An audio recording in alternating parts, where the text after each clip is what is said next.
आपके व्यूज़ जानने के लिए। और ये बहुत ही इम्पोर्टेंट टॉपिक है, क्योंकि जब तक मेरे हिसाब से आप अपनी हिस्ट्री नहीं जानेंगे, आप उसके ऊपर प्राउड नहीं फील करेंगे, आप उसके लिए राइट तरीके से आप अपने एक्शन को डिफाइन नहीं कर पाएंगे, और आप सही डायरेक्शन में अपने फ्यूचर को नहीं डिसाइड कर पाएंगे, राइट। सो मैंने ये देखा है कि हमारा जो एजुकेशन सिस्टम है उसमें जो हिस्ट्री का प्रेजेंटेशन है, जो हिस्ट्री लिखी गई है, जो पढ़ाई जा रही है हम लोग बचपन से, वो सही नहीं है। वो हमें हमारे ऑप्रेसर्स को ग्लोरीफाई करती है, और जो हमारे लोगों ने सैक्रिफाइस किया, जो स्ट्रगल किया to survive, because of which हम अभी भी बचे हुए हैं, हम अभी सर्वाइव कर रहे हैं, उसके बारे में बहुत ही कम या फिर ना के बराबर सुनने को मिलता है, देखने को मिलता है। और जिसके वजह से आज का युवा जो है वो समझता है कि ऑपरेशर ही हीरो है, जो आपको उसको ये कर रहा है, चैलेंज दे रहा है, अपने सर्वाइवल के लिए फाइट कर रहा है, वो हीरो नहीं है। ये बहुत ही साइकोलॉजिकल लेवल पे जो बच्चे हैं उनके क्या कहते हैं, मस्तिष्क पे प्रभाव डालता है। सो मैं आपसे जानना चाहूंगा कि आपका क्या इसके प्रति विचार है, इसका क्या इम्पैक्ट है, और गवर्नमेंट ने अभी नया एजुकेशन सिस्टम लाया तो है, but how do you see it and why is it important to teach the right history to the young generation? जी, तो अगर हिस्ट्री क्या होती है? हिस्ट्री जो पुरातन जो इवेंट्स घटे हैं उसका एक रिकॉर्ड होना चाहिए।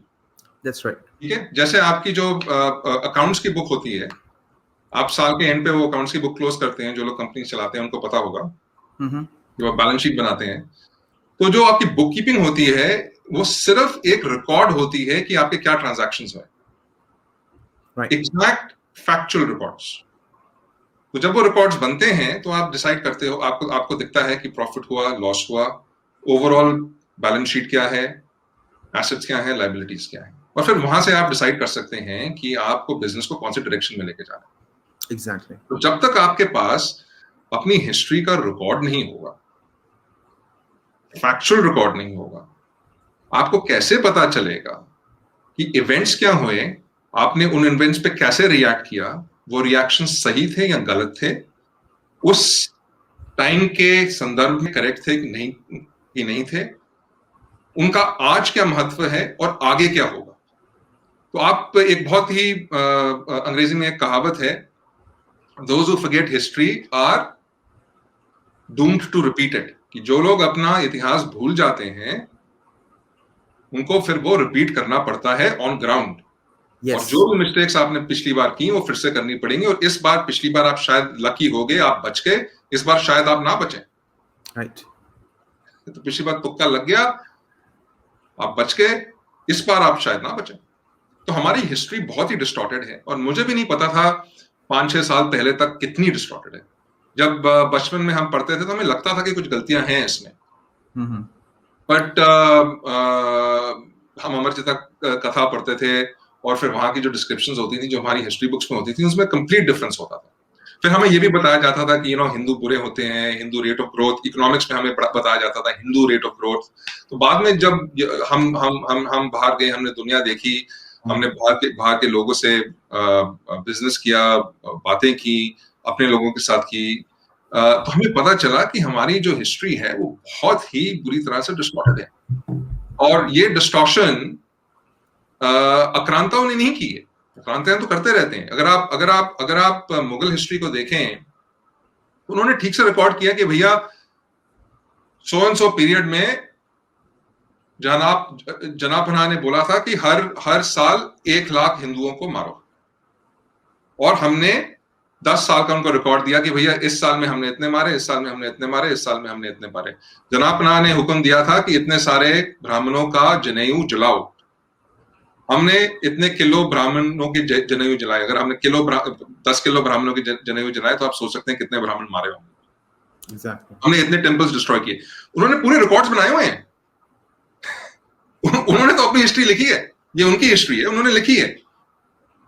बट हमने आजादी के बाद 1947 के बाद, वो सारे जो उनके रिकॉर्ड्स हैं उनको सब कुछ छुपा दिया। तो हमें कुछ पता ही नहीं कि हमारी हिस्ट्री कैसी है। तो इसमें दो समस्याएं हुई हैं। सबसे एक समस्या है कि हमने ये रियलाइज नहीं किया कि जो इन्वेडर्स आए थे वो किस कारणवश आए थे और किस अभिप्राय से आए थे, क्यों आए थे। वो हमें तो सिर्फ ये बताया गया कि वो बेसिकली इंडिया सोने की चिड़िया थी, तो वो सोने की चिड़िया से सोना लेने आए थे।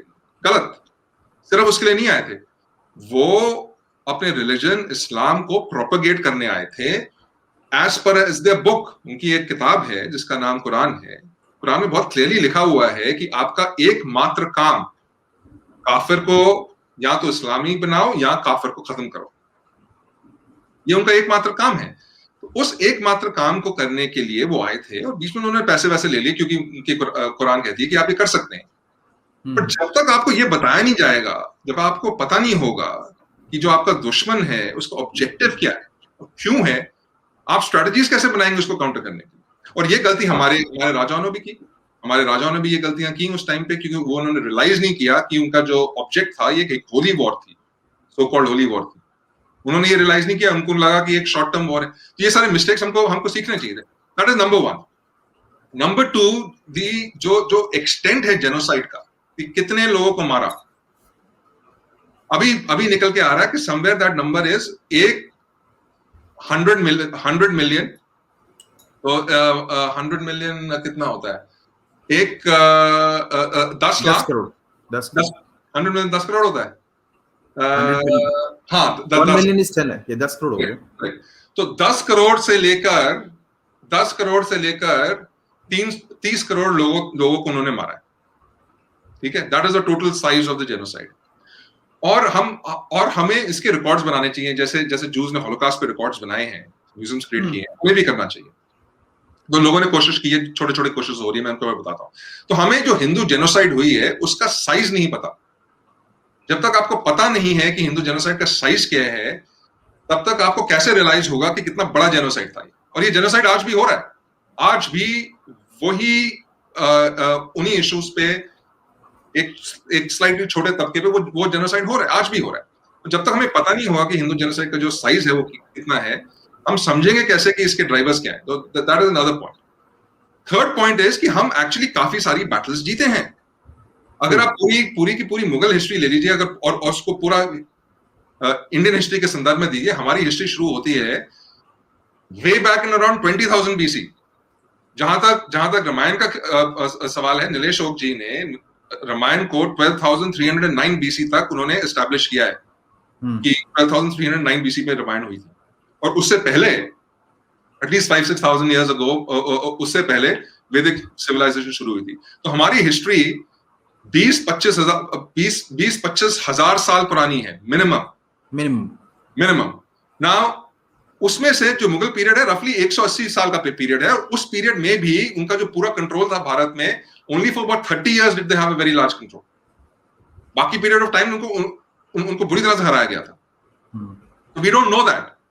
तो एक छोटा सा जो टाइनी लिटिल पीरियड है, हम उसको इतना बड़ा बना देते हैं और उसको रॉन्ग इन्फॉर्मेशन देते हैं कि वो बहुत ही अच्छा पीरियड था। वो अच्छा पीरियड नहीं था, वो बहुत ही खराब पीरियड था। तो that is another point. Next point is कि हम काफी सारी बैटल्स जीते हैं। We have won several battles. और हमें बताया गया है कि भारत ने कभी किसी दूसरे देश पे अटैक नहीं किया। ये सरासर गलत है। This is wrong. हमने अटैक किए हैं। राजा ललितादित्य ने, जो कश्मीर के राजा थे, राजा ललितादित्य ने अफगानिस्तान से लेकर ऑलमोस्ट बर्मा तक अपना राज्य बनाया था। चोलास, पांड्याज और चेराज ने पूरी साउथ ईस्ट एशिया तक अपना राज्य बनाया था। अभी भी थाईलैंड के जो किंग हैं उनको किंग रामा द 9th या 10th कहा जाता है। राइट। तो हम बाहर गए हैं। महाराजा रंजीत सिंह का पूरा अफगानिस्तान में था। तो जो हमने किया है, हमने 100% कॉन्क्वेस्ट किया है। मेरे को पता नहीं था, पर जब मैं अपने प्रोफेशनल सर्विस में गया तो तब मेरे को पता चला कि एक हमारे डोगरा महाराज थे, जोरावर सिंह, उन्होंने पूरा तिब्बत कैप्चर कर लिया था। अक्षय जी, मैं आपको यहाँ पे थोड़ा ये करना चाहूंगा, इंटरप्ट करना चाहूंगा। जहां तक मेरी अंडरस्टैंडिंग है, पुराने समय में भारत वो पूरा भारत ही था। अभी जो भारत का कॉन्सेप्ट है वो राज्यों को फिर से जोड़ के एक राष्ट्र की तरह बनाया गया है। पहले जो राष्ट्र का कॉन्सेप्ट था वो अलग था मेरे हिसाब से, और ये सारा इंडिया ही में आता था, कॉन्टिनेंट, इंडियन सब कॉन्टिनेंट में आता था, दैट वाज ऑल इंडिया।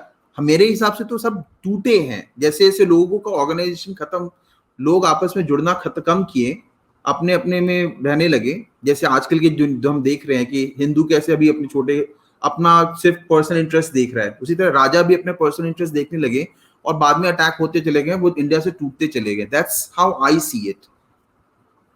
नहीं, हाँ, वो डेफिनेटली सिविलाइजेशन एक एस्पेक्ट है। तो राष्ट्र की डेफिनेशन क्या है, सिविलाइजेशन की डेफिनेशन क्या है, आई एग्री। मैं सिर्फ इतना पॉइंट बताना चाह रहा हूं कि ये जो पूरी कहानी हमें बताई गई है कि हमने कभी किसी पे आक्रमण नहीं किया, ये सरासर गलत है। हमने किया है, हाँ किया है, हमने किया है, हम जीते हैं। तो जो आक्रांता आए हैं हमने उन्हें हराया है, पर हमने इंडिविजुअली अपने बॉर्डर्स एक्सपैंड किए हैं। मैं ये बहुत इंपॉर्टेंट पॉइंट बताना चाहता हूं आपको कि अगर आप अपने बॉर्डर्स एक्सपैंड नहीं करोगे तो आपके बॉर्डर सिकुड़ जाएंगे। ये कंपनी की बात है। आपकी कंपनी की सेल्स लेट्स से 100 करोड़ है आज, अगर आप उस कंपनी को हर साल 10% से नहीं बढ़ाओगे, वो सिकुड़ जाएगी, खत्म हो जाएगी, बंद हो जाएगी। China is the best example in today's time. Sorry? China is the best example. Absolutely. So there are several examples. So expansion is a good thing. It is not a bad thing. हमारे शास्त्रों में है ये। अश्वमेध यज्ञ क्यों होता है? अश्वमेध यज्ञ अपने बॉर्डर्स को एक्सपैंड करने के लिए होता है। मैं 2-3 आपको एग्जांपल देना चाहता हूँ और फिर मैं फिनिश करता हूँ वेरी क्विकली। मैंने आपको बताया राजा ललितादित्य का जो एम्पायर था वो right from Afghanistan, very very early on, Afghanistan से आगे राइट डाउन टू बर्मा था। आपने शायद सुना नहीं होगा लचित बोरफुकन का नाम। लचित बोरफुकन असम के अहोम राज्य के सेनापति थे और उन्होंने मुगलों को बहुत और बाकी मुस्लिमों को बहुत बुरी तरह से हराया था। पर हमें कभी बताया नहीं जाता लचित बोरफुकन के बारे में, पर असम लोगों को पता है। तो क्या होता है कि जब जनरल एसके सिन्हा असम के गवर्नर थे, लेफ्टिनेंट जनरल एसके सिन्हा जब असम के गवर्नर थे, उनको पता चला लचित बोरफुकन के बारे में और उन्होंने बोला कि हमें तो पता ही नहीं था इसके बारे में। तो फिर हमारी जो हिस्ट्री बुक्स थी उसके बारे में बिल्कुल बात नहीं करना चाहती थी। तो फिर क्या हुआ, उन्होंने आर्मी चीफ से बात की और एनडीए के कमांडेंट से बात की कि देखो इतने अच्छे एक रोल मॉडल है हमारे पास, हमारे साथ बहुत है। जोरावर सिंह जी हैं, डोगरा के राजा, लचित बोरफुकन हैं, राजा चोला हैं हमारे पास, शिवाजी तो है ही है, पर बहुत हैं, ऐसे बहुत हैं, विजयनगर एम्पायर है।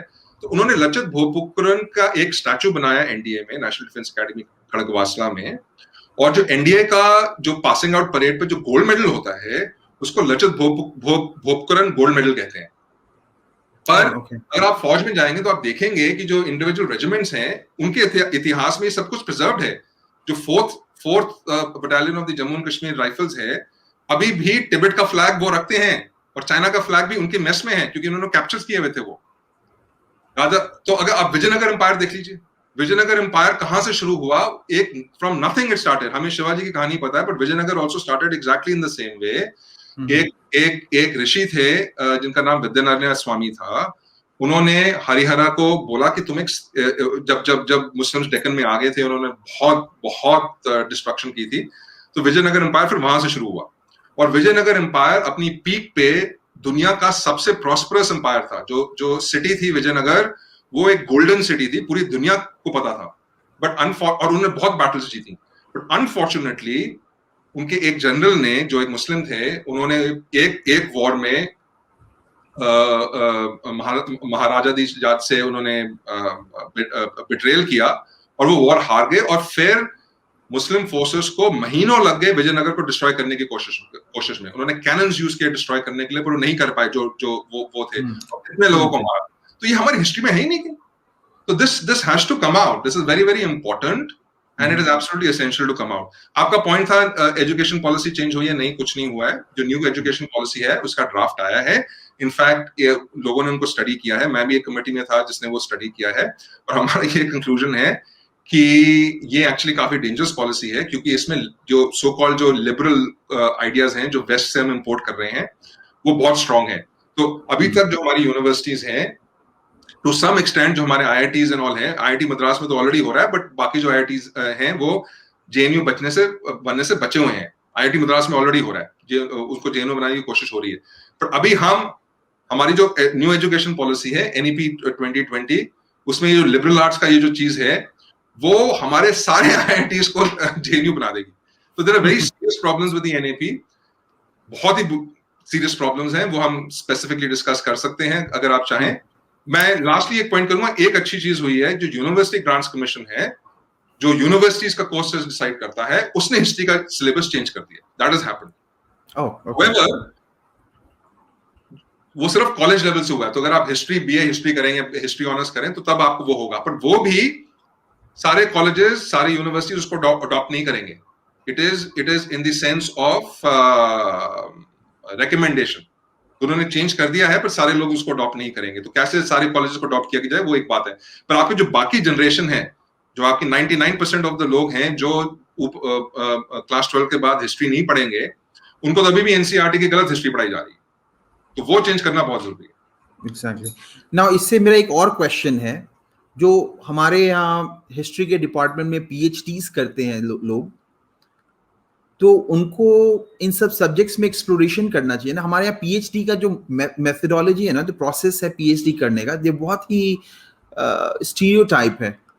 हम जैसे वेस्ट हर चीज को एक्सप्लोर करता है, एक खास सेगमेंट को लेके, एक टाइम पीरियड को स्टडी करता है, उस तरीके से इंडिया में भी होनी चाहिए। PhD वाले लोगों को कम से कम इन सब चीजों के बारे में ज्यादा एक्सप्लोर करना चाहिए और सही इंफॉर्मेशन को लाना चाहिए।